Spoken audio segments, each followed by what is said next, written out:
À Djekanou, au cœur de la Côte d'Ivoire, un homme a transformé une racine longtemps sous-estimée en véritable machine économique.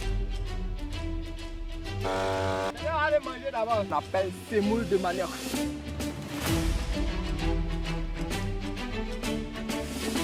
Ces phénomènes que vous voyez, ce sont les tubercules qui ont engendré cela. Tous ceux qui investissent dans l'agriculture sont les plus uniques. Ça, c'est le manioc blanc, ça, c'est le manioc rouge. Aujourd'hui, nous passons la journée avec M. Kobenan Michel, plus connu sous le nom du roi du manioc. Avec lui, nous allons découvrir comment on passe de la terre rouge à des millions de francs, simplement grâce à une bonne organisation, de la discipline et une vision claire. Reste bien jusqu'à la fin de la vidéo, tu pourras voir l'agriculture autrement. Il est à peine tôt le matin, mais la journée du roi du manioc commence déjà. Avant même de penser au champ, il vérifie chaque outil, chaque matériel, pulvériseuse, équipement, rien n'est laissé au hasard. Dans l'agriculture, une erreur peut coûter des mois de travail. Donc tout ça se fait à la maison d'abord. Ça se fait à la maison, donc c'est ok maintenant. On peut aller sur le chantier.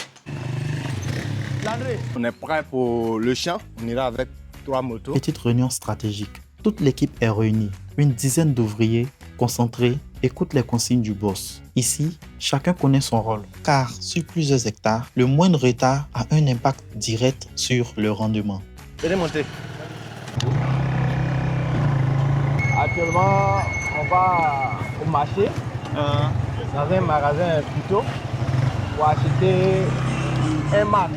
Protection là, on n'a pas. Vous l'avez cache-nez, c'est combien le paquet là? Mes abonnés ont tellement réclamé le cache-nez que pour leur faire plaisir, je suis venu acheter le cache-nez. C'est pas cher, c'est 100 francs.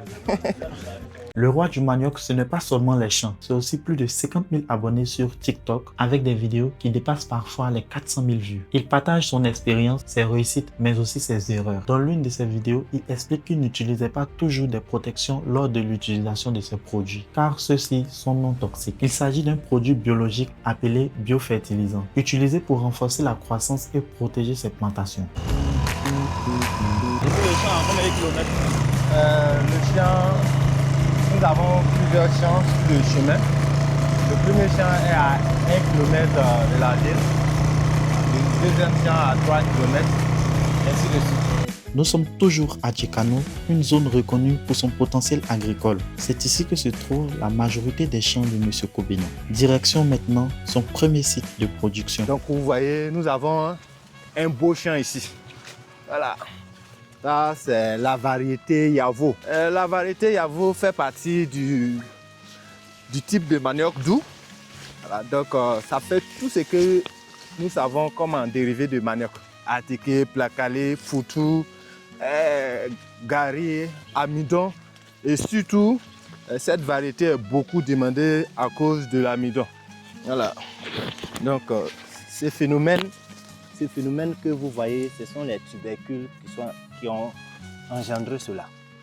Donc ça, ce sont les traces des tubercules. Ça, ce sont les traces des tubercules.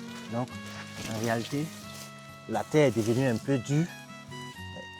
Si on arrive à faire un peu, creuser un peu bas, si possible, vous voyez déjà.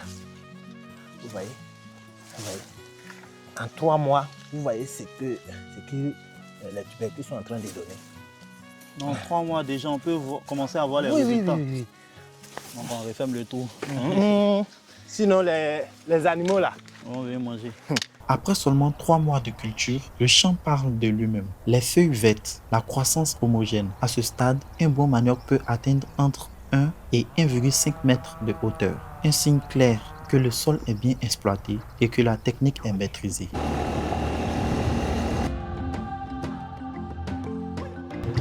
Les terres là. D'accord.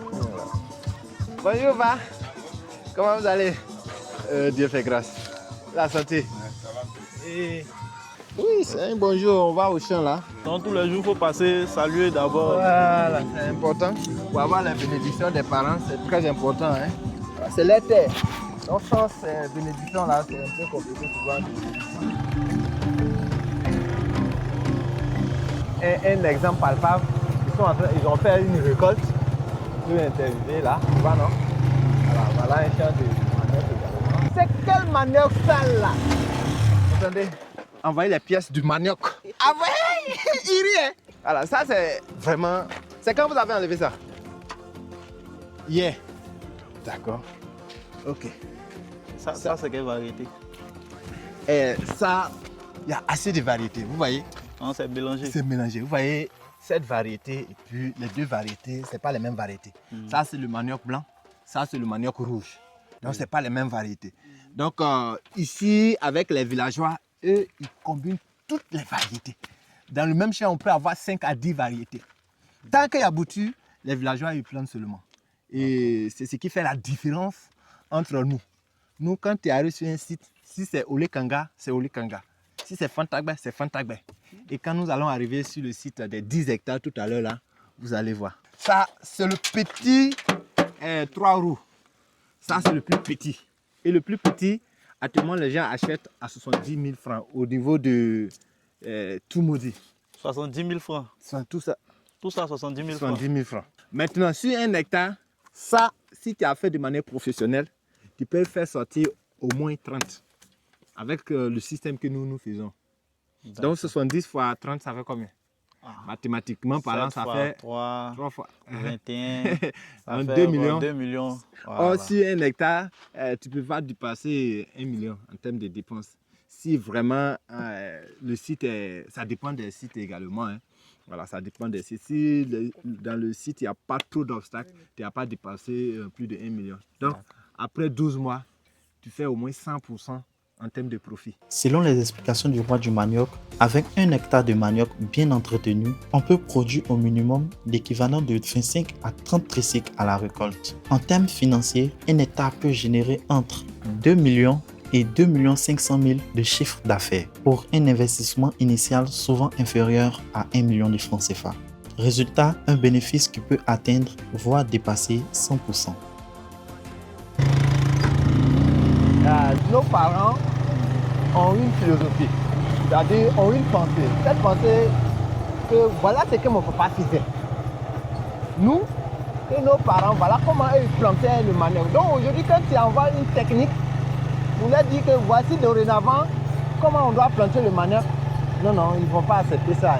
Après plusieurs kilomètres parcourus à moto, nous arrivons sur un autre niveau. Ici, ce n'est plus 1 ou 2 hectares, mais un champ de 10 hectares. 10 hectares de manioc, c'est plusieurs centaines de tonnes de potentiel à la récolte et des millions de francs en jeu.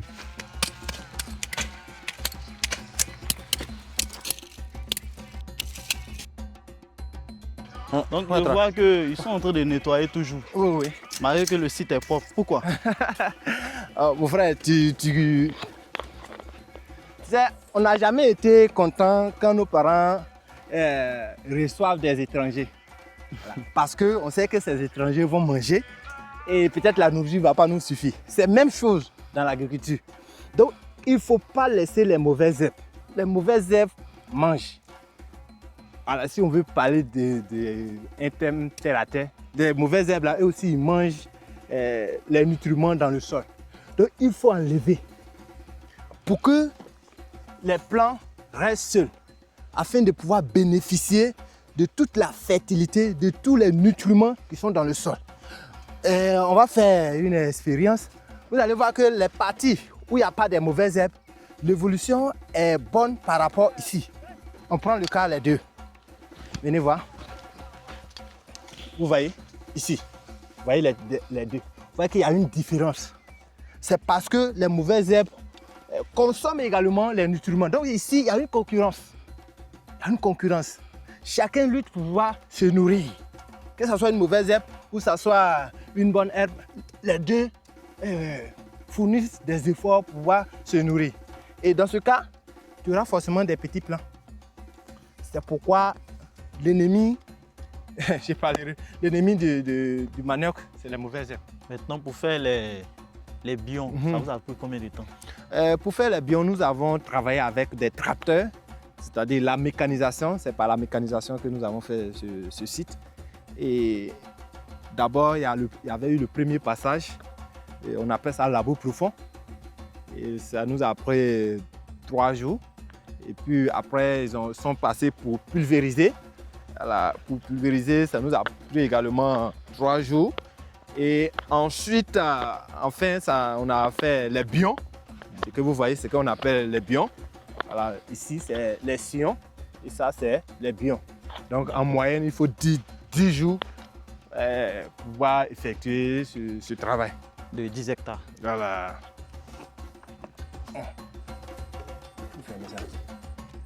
Envoie mon cache. Alors, on a fini de préparer. Donc, on va passer maintenant à l'application.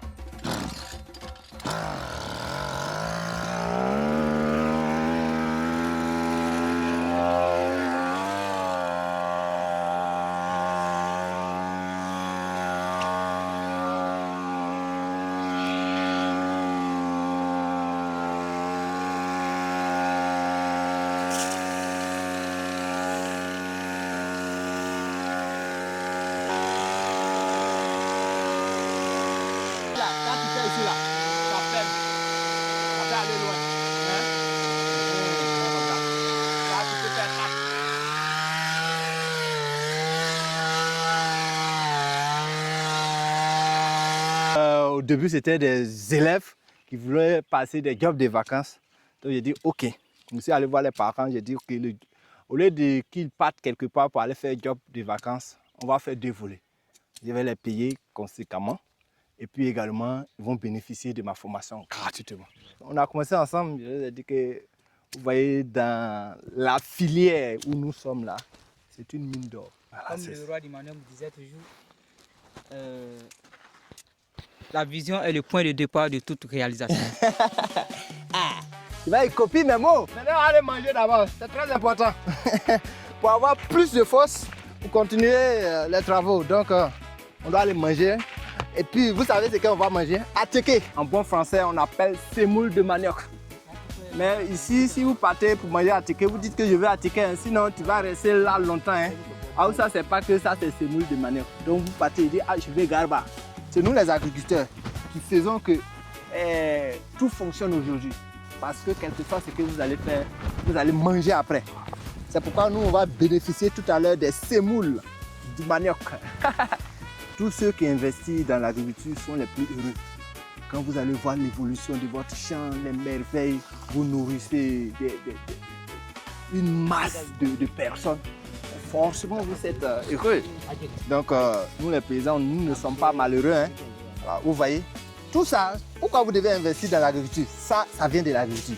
Tomates, oignons, piments, concombres, poissons. Tout ça, ce sont les dérivés de l'agriculture. Donc, vous voyez, quel que soit ce qu'on a fait, finalité, c'est quoi? C'est pour venir manger. Aujourd'hui, tout ce que nous consommons, la grande partie vient du manioc. La farine, la cali, gari, l'amidon, le biocarburant aujourd'hui dans certains pays qu'ils utilisent déjà. Alors j'encourage les jeunes à se lancer pour leur vision. Pas forcément dans la culture du manioc, mais s'ils ont une vision, qu'ils puissent se donner pour pouvoir réaliser cette vision. Ces pensées archaïques, pensant que l'agriculture était réservée pour les pauvres. Aujourd'hui, en tant que le roi du manioc d'Afrique, je suis millionnaire et c'est grâce à l'agriculture. Moi, j'ai touché mes premiers millions à l'université Nangua Brugois grâce à l'agriculture. J'ai dit, mais waouh, si c'est le cas, pourquoi ne pas me donner plus? Et c'est cette quête, c'est sur ce chemin que je suis actuellement. Donc, vous-même, vous êtes venu sur le terrain, vous avez vu le nombre d'hectares, vous venez de dire que vous êtes épuisé. Mais pour dire que l'agriculture nourrit son homme, ne pensez pas qu'aujourd'hui, l'agriculture, c'est avec les moyens archaïques, avec les dabas, les machettes. Non.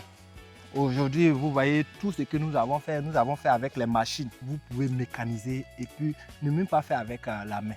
Mais tout seulement, il faut commencer. Voilà, je suis jeune, mais je suis dans l'agriculture. Donc voici le message que je laisse aux jeunes en tant que jeune. passer en action. Passer à l'action, c'est sur cette phrase que nous allons terminer ce reportage immersif aux côtés de M. Kobinon Michel, alias le roi du manioc. Ce que tu as vu aujourd'hui, ce n'est juste pas un champ, c'est une vision, une méthode et la preuve que l'agriculture peut encore créer de vrais rois. D'autres immersions de ce type arrivent très bientôt. Si tu es passionné par la découverte, la culture et les défis, n'oublie pas de t'abonner. C'était Régis Naïs.